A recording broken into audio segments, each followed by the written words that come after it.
So welcome, this is an introductory video for PHY 2049 and this is the summer of 2020. My name's Anthony Bonaquisti and I'm your instructor for this course. It's a 10-week summer session. It's wholly online. I've never done a wholly online before. I've done hybrid, where it's lectures are on video and there's a meeting every week to do problem-solving discussions. Towards the end of last semester I did face-to-face online, but I thought I'd have a go at wholly online just to get some experience with it. It has some advantages, I think, in that normally over the summer I'd be lecturing at you for 2.5 hours every time I saw you, which is twice a week, and then we'd be doing a 2.5 hour lab, so 10 hours a week, and when we didn't do a lab we'd be doing an exam, so it makes it really hectic. So this might be a better way. I like videos, I've used them a lot. Sometimes you end up fighting technology, but you know, often it's okay. So we're going to have a go at this. Like all things, we're going to have to get used to new things these days.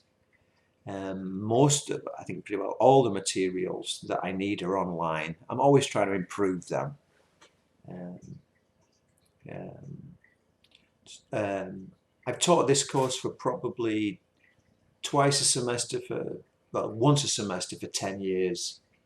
And then before that, every now and then, as I cycle through different courses.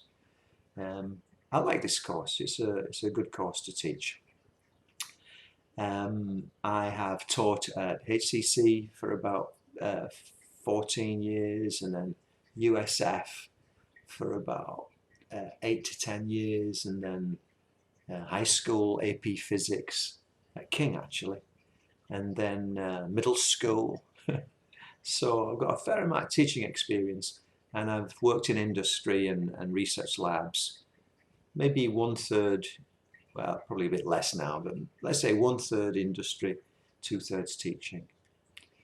So I think I know what's coming next for you guys because I've taught at that institution. My philosophy is I try to make the work accessible. I think that people will work hard if it's accessible. Rather than asking a few very difficult questions on a test, I'd sooner ask you lots of more straightforward questions on a test, so that there's this sense of, if I learn it, I'll get tested on it. Sometimes with the other system, you get people who are really good at picking questions. They seem like magic to be able to learn just what needs to be learned. I found out later actually that one of my friends was very good at that, because they'd go to office hours and they'd basically interrogate the instructor about what was important and what wasn't, and they'd walk out of the tutorial and they'd say, don't worry about this, worry about that, which is not really what it's about.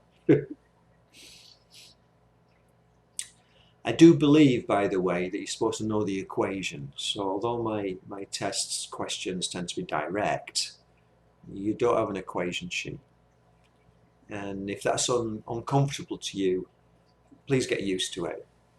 Musicians know the words to their songs, and doctors know where all your different appendages are, and engineers and physicists know the equations. High school teachers have to know the equations. You can't get a license to teach physics in Florida unless you know the equations. I was on the committee that checked out those tests, wrote questions maybe 10 years ago, and that's what it was all about. High school teacher has to know the equations. Engineers need to know the equations. When I started introducing that, I remember the first class, the Physics 2 people pushed back. They'd done Physics 1 using an equation sheet, and now Physics 2 I was saying no equation sheet. After about, I'd say, maybe 6 to 8 weeks, one of the students said to me, I get it. I can think about this stuff now. It took it from being a kind of applied math where you have math to do, but you have an equation sheet that handles the equations, to physics, where you've got to visualize, you've got to be able to think about these relationships. They're not magic. The equation is just a shorthand way of writing down what's observed in the laboratory.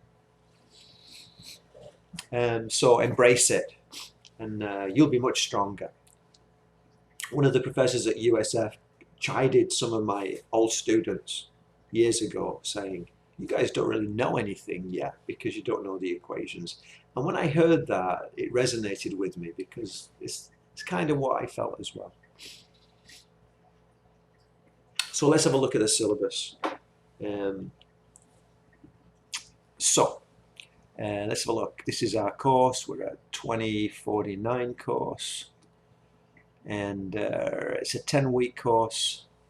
Starts today and ends in 10 weeks time. And the basic issue is there's a little space, and then there's a test, and then some more time passes, and then there's a test, and then there's some more time passes, and then there's a test, and then there's some more time pass, and then there's a test. And those 4 tests cover the material. Just divide the material up. So the first 5 chapters for test 1, second 5 for test 2, etc. Because it's an online course, rather than making you come in on a specific day, you're coming in, you know, on the computer on a specific day, I decided to have a window, so you can be a little bit early or a little bit late. But officially, my teacher hat says, I expect you to do this test on 6/3, and this test on 6/22, and this test on 7/8, etc. Now, if you have a technical issue, maybe rather than 6/3, you're going to do it on 6/4, 6/5, 6/6, 6/7, or 6/8. There's some wiggle room there. But please don't leave it until 6/8 and then find that you have a technical issue. We fight technology all the time. So please do aim to take the test, if not a little bit before, then on the due date. And then if you run into a problem, you can recover. Each test is worth 27 points, so that adds up to 108. I'm still using a 90, 80, 70 scale, so there's a bit of a margin there. Don't work out your percentages, just add up your 4 scores. Now, there's also a final, and the final is cumulative. It covers everything, and from A to the very NT, and it can be used to replace one of these first 4 tests. You can't have 5 tests, but if you do better on the final than you did in, say, test 1, fine, we can replace it. Let's go through. The tests are about an hour, and they're written for a face-to-face class, so they're an hour and 40 minutes, although I noticed when we went to the multiple choice questions, people got faster. Not sure why. Let's have a look at office hours. I decided to do, we're doing Zoom office hours. Basically what I figured was, why not make it that we meet every day? So I did early afternoon on Monday and Wednesdays, and late morning on Tuesdays and Thursdays. It's a Zoom meeting. The password is always physics. And if you've not got it already, you'll be getting a notice about that. Sometimes people don't like to come to office hours because they feel they need to have a specific question, and they don't really have a specific question. I'd sooner you just came to office hours. So what I do is I have some homework questions that I can go over. If I say, are there any questions, and nobody has any specific questions, I can go over some questions. I think it is good, even on a wholly online course, that there's an opportunity for people to chat and ask questions. If you have something that needs to be discussed privately, you just email me. and we go through that. For the Physics 2, there's actually 3 textbooks. We need a little bit of each of them. Now, these are the OpenStax textbooks, and they are online for free. Or you can get a printed out version, hardbound, I think, in most cases, for about $100 for everything, which is really phenomenal. In this 3rd version, there's some stuff on modern physics that we don't actually do, but why not have it in your library? But you can just click on these and it will take you to a website that has the textbook. The history behind this is that they started churning the textbooks, where it seemed like every 2 years there was a new version of the textbook, but the physics is over 100 years old. So people said, why are we doing this? And people at Rice University got together and started organizing the authorship of textbooks. No one gets rich off these textbooks. They're just for the love of it. And the product was actually really good. I don't think a typical student could tell the Rice textbook opposed to any other textbook, and yet it was free versus, you know, a lot of money. So they're there. You can just click on these and get to where you need to go. Calculator, yes please. I'm not sure if, so traditionally I have people use a scientific calculator, certainly not a graphing calculator, because graphing calculators often have the equations in them, so no graphing calculator. There is a calculator on the learning system that we use, and I'm looking at that at the moment to see if it's any use. Calculators are a bit personal. You want your own calculator. So I'm looking into that at the moment. But no graphing calculator, I don't care what it is. You know, if you're not used to a scientific calculator, get one and get used to it, because no graphing calculator will be allowed. Course description, it's the 2nd semester of a 2-semester sequence, and these are the prerequisites. And then this next bit, which is all about objectives, were written by a committee, but it basically says, you know, learn the physics in the chapters that we are interested in.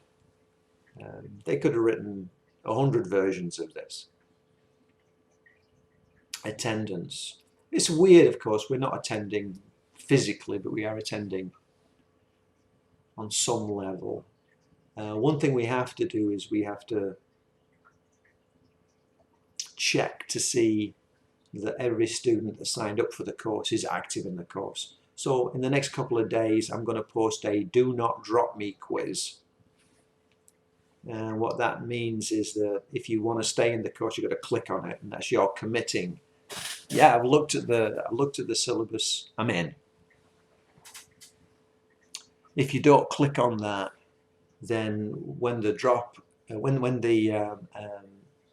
WN deadline comes, which is not that far away, probably less than a week, I drop you, and then you've got to go through the whole rigmarole of getting back in if you can.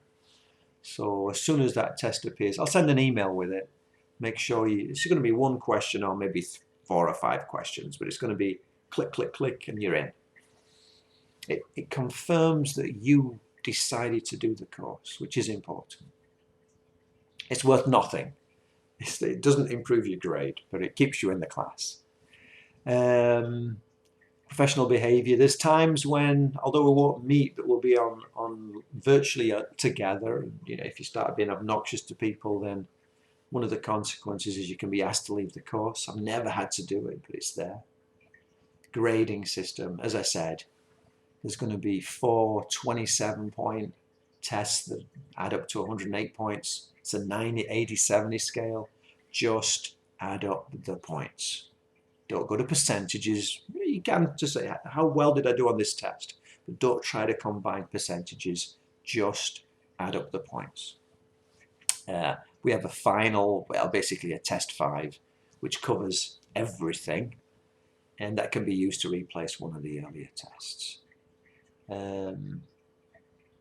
Testing procedures. So we're going to be doing tests online, and we're going to be using a thing called HonorLock. And if you've not used HonorLock, you know, it's like all these systems. It's going to look at you while you're doing a test. You must have a webcam. It said that on the first page when you signed up for the course. If you don't have a webcam, then you cannot do the course. It's not, man, you know, I'm sorry, but it's like you can't do the course.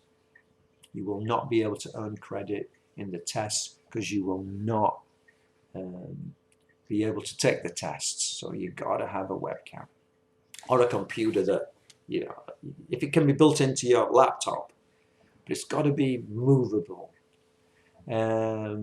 So tests are published on the course schedule, and basically you'll go to the Canvas site, and you'll sign up for you'll click on it to start the test, and it's going to basically have you do some things.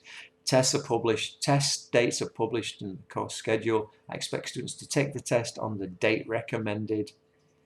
As a courtesy, I've established a window of test availability so that you can take the test slightly earlier, or because of technical issues, slightly later. I will be unable to help you if you do not attempt the test until the last possible moment and then have an unforeseen technical issue. Believe me, I understand. I tend to leave things until the last minute, and I pay a price for it. And so I'm not unsympathetic, but you know, once the deadline's gone, the deadline's gone. I'm trying to break us of that bad habit. Because the test is open for a week, then I'm drawing the questions from a test bank, and you will be given similar topics but different questions to your classmates. Everybody gets their own test. Never done that before. It's a kind of weird kind of, I'm used to there's a test, or maybe there's several versions of the test, but in this there's a whole bunch of versions of the test, so it's kind of interesting. But it's not going to be that you're the one who got all the 5 hard questions and your buddy got all the 5 easy questions. For a start, there's going to be 27 questions, but also the little envelopes that they come out of have similar topics. So sometimes there's like 2 little topics, and I do an either or, and they might get one of the little ones and you get the other little one. But the vast majority, there's one from one part of the course. So the tests are equivalent, but that's the way it is. It's like, you know, hey, if you want to do a thing where everybody has the same test, then you have to do face-to-face.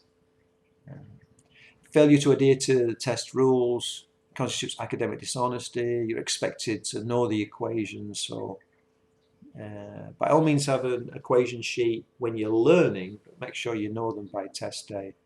You can't have a bathroom break on the test. If you walk out of the room, it's going to flag you. You're going to get, like on 1984, the computer's going to start saying, "Where are you going?" You can't wear earphones. So if you want sound, it has to be broadcastable into the room, and then we can hear it. At the beginning, you show your face, you show your ID, you pick up your camera and you show it around the room. It says actually in some of the instructions you're not allowed papers in your work area, but we'll need a couple of sheets of paper to do calculations on. So I'll make a note of that so that the invigilators know. It's a standard scientific calculator without a lid, so that, you know, it's got no equations stored in it, and you're going to be invigilated through Honorlock. And here's some stuff written pretty much by Honorlock. The proctoring is done by Honorlock. Honorlock is an online service that allows you to do it from. This is written by Honorlock. That allows you to do a test in the comfort of your own home. You do not need to create an account. You go through the Canvas system. You need to have Chrome as your browser, so make sure about that. What I found was it works fine, but if you change anything about your computer once you've gone through this system once, it kind of like looks at your system again and says, something's changed. So this is my little bit on here actually. I'm going to put up a practice test so that you can go through this procedure once and make sure that everything's working okay. Makes it a bit better. You don't want to be stressed out about on a lock, particularly. There's always a little bit of stress, but you don't want to be going crazy about on a lock and then say, oh, you know, I'm exhausted, now I've got to do a test. When you're ready to test, you click on the thing and go through it. It's some detailed information. I thought I'd put it in the syllabus so you have it. So this is prior to the test. You need a photo ID. You need a working webcam. You need stable internet. You need a Chrome browser. And your computer must have audio. Well, that's what I added that. I suppose if you don't particularly want sound during the test, it doesn't matter. But you can't put earphones in like I am during the test. And then during the test, you know, sit at a clean desk and, you know, make sure you can be seen. So the light has to be on your face and all this kind of stuff. Yeah, make sure your computer, if it's a laptop, is fully charged. You don't want to run out of. You know, what they worry about is somebody's going to get halfway through the test and not like what's happening and then basically pull a plug out and say, oh, I had a technical issue. And they watch for that. It's kind of it's a bit weird. Anyway, so read through those, and I'll talk more about it as the exams get closer, which is like a couple of weeks. Yeah. Academic dishonesty. I used to be the undergraduate advisor in physics at USF. I dealt with this a lot. Those big auditoriums lend themselves to people trying to skate by, not doing it the right way. And I realized after a while it's part of the learning process. It's if somebody's not got to the stage where they know that actions have consequences, then they're right. They learn it in college, and especially engineering students. I'll tell you just a little anecdote. A student got their friend, who was a graduate student in engineering, to come in and sit next to them during their test and then just give them the answers. This is General Physics 1, I think it was, and the student came in. Great, they're going to do fine. It's 200 people in that auditorium. It's going to be work. They bragged about this to their friends. Well, you know, their friends were also wanting to get into medical school. They were medical school students. And so their friend called the department. And sure enough, we found them. We found the student, we found the graduate student. Graduate student, why are you here? No good reason. In the end, the student ended up getting an FF. Now that's serious, that's an F, and you cannot remove it from your undergraduate transcript because it was due to academic dishonesty. It doesn't necessarily say FF on the transcript, it just has an F and you can't get rid of it. The graduate student who was doing a PhD in engineering was expelled from the university. The consequence for the graduate student was huge, because engineers, by and large, will not tolerate academic dishonesty, because as a profession, its reputation is based on buildings staying up, bridges not falling down. So they cannot afford to have engineers who don't really know their stuff.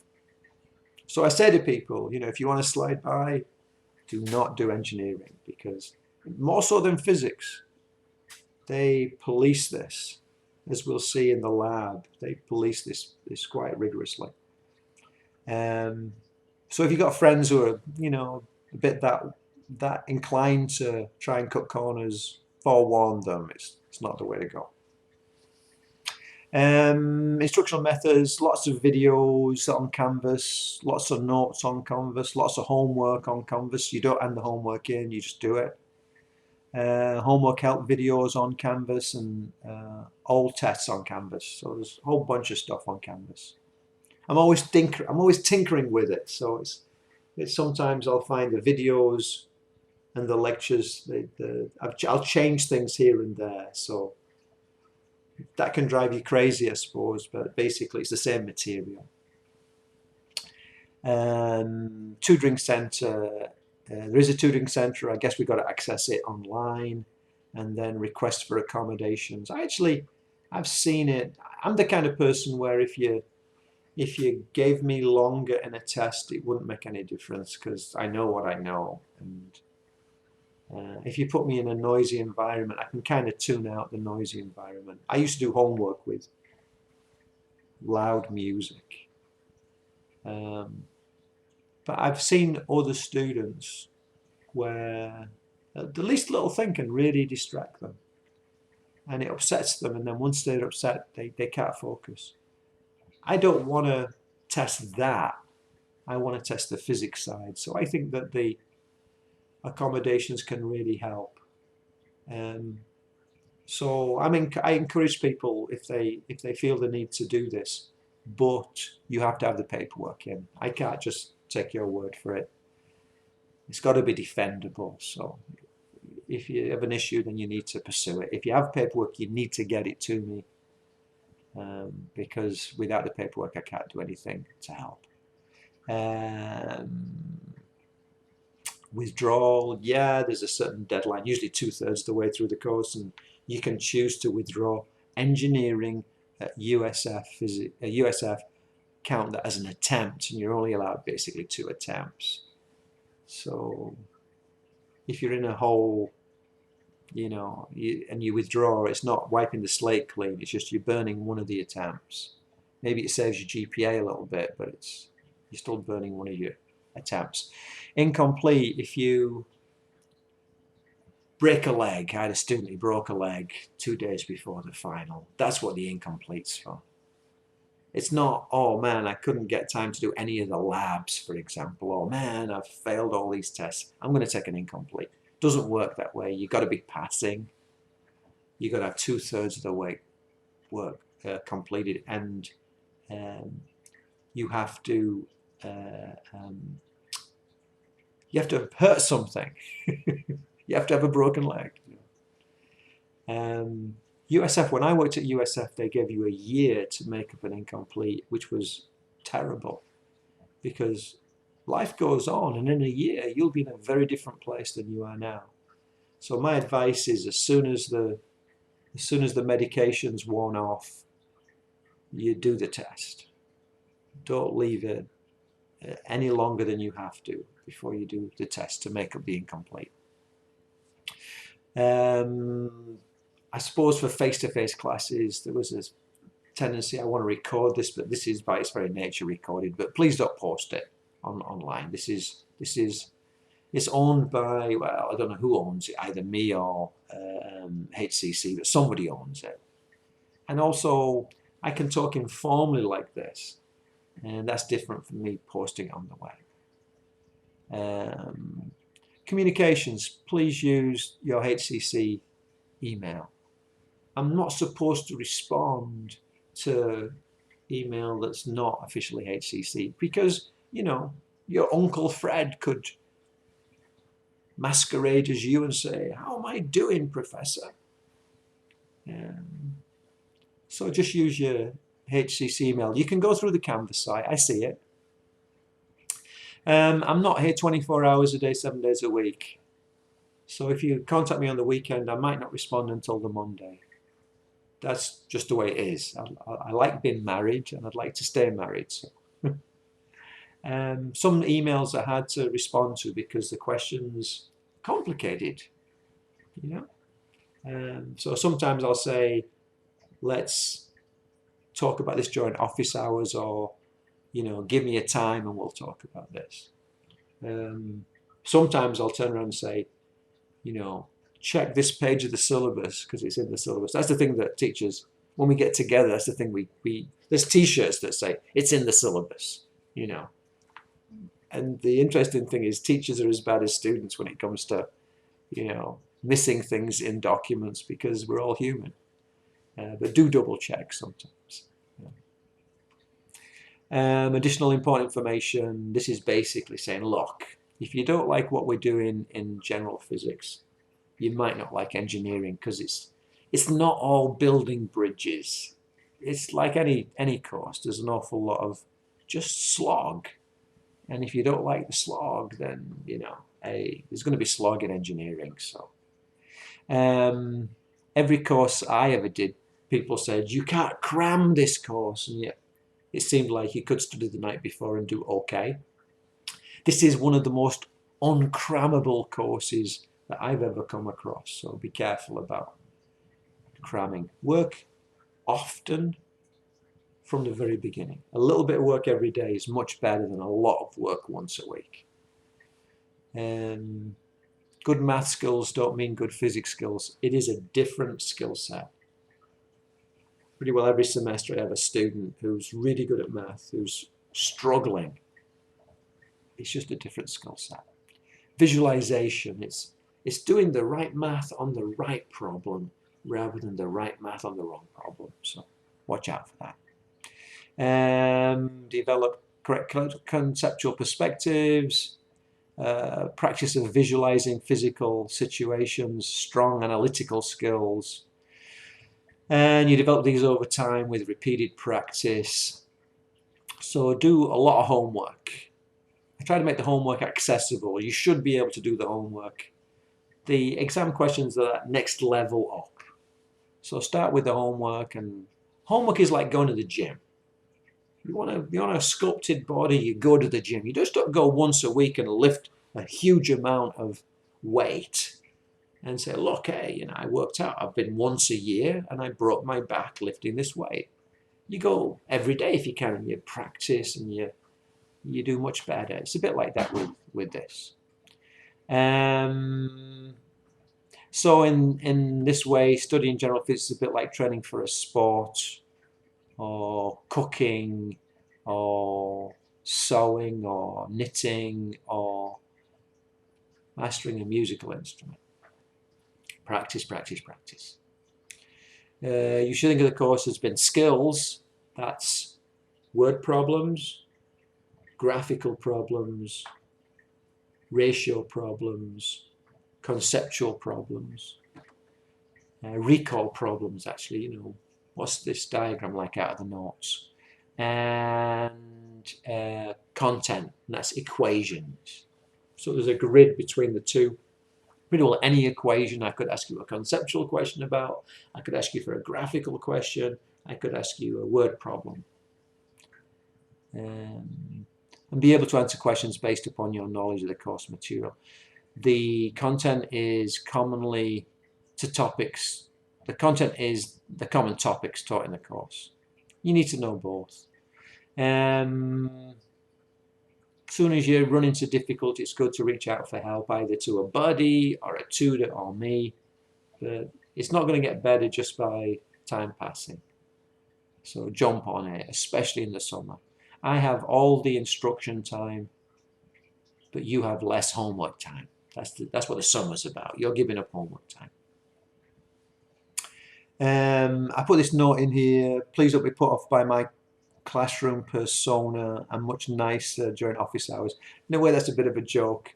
When I taught in the high school, I had a student come in for after class tutoring, and at the end of this, like an hour and a half, the student said to me, well, you're much nicer one-on-one. And I said, what do you mean I'm much nicer one-on-one? I'm always nice. And they kind of stared at me. And they said, well, in class sometimes you're a bit, I can't remember the word, it was intimidating or fierce and I remember teachers who treated me like that, and I never liked it, and I was a bit taken aback. And I think it's just the way things are. We don't realize our persona sometimes. In honest truth is, in 11th grade, my math, I ran into some math problems. It's partly my fault, partly I had a series of teachers. In 1 year, I had a series of teachers who were quitting teaching. It's like the weirdest thing. And I think the whole class was in trouble, but I was in trouble. I was going to fail. And in fact, they brought a teacher out of retirement to save the day, Mr. Weston. And he was fierce. But I certainly experienced losing touch with the course and feeling guilty because I'd lost touch with the course. And certainly as an undergraduate, I wasn't a particularly good undergraduate student. I did just well enough to be able to do a master's degree and then just well enough to be able to do a PhD. So I got a PhD in the end, but as an undergraduate, I was so concerned about failing.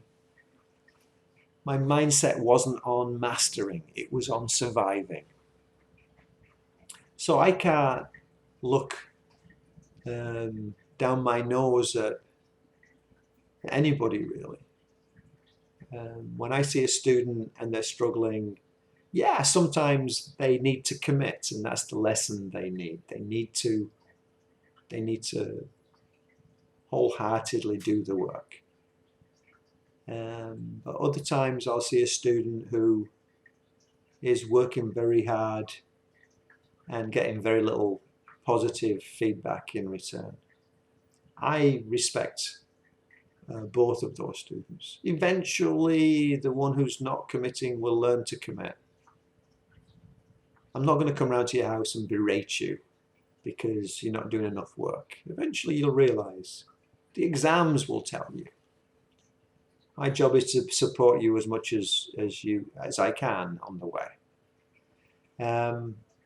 And if you're working and you're still not doing well, and you're still working, I really admire that, because we all enjoy doing something that we get cheered for, doing something that no one's cheering us on for is hard. So I might come across as being, brusque sometimes and a bit flippant, but I don't have the right to look at any student and say, what a student, because I've been there. Final thing, students who prosper tend to find the course becomes easier with time because they're getting more skillful. And students who lose touch with the course have an extremely hard time catching up. The key is that you master the material from day one if you can. So this is going to be a bit of a new experience for me. I'm not used to not talking to people, so I'm not sure if I'm going to be curious to see my reaction to it. I think relationships are important, and hopefully the office hours can help with that. And we'll just go from there. I hope you have a really good semester, and I will keep trying to send you little messages like this that won't be as long as this, but little messages like this explaining what's going on. There's always an issue with technology. It always seems like technology is 95% there, or maybe my training is 95% there. So there's always an issue with technology, but that's part of what it's about, trying to make sure that you can overcome those things. So good luck, and I'll see you if you can make it to office hours. Today the office hours are at, well, let's have a look. Today the office hours are at 1 o'clock for this course. You're not required to attend. It's just if you want to, you can do. And then I can get a conversation going. Okay? And I'll see you then if you can make it. Thank you.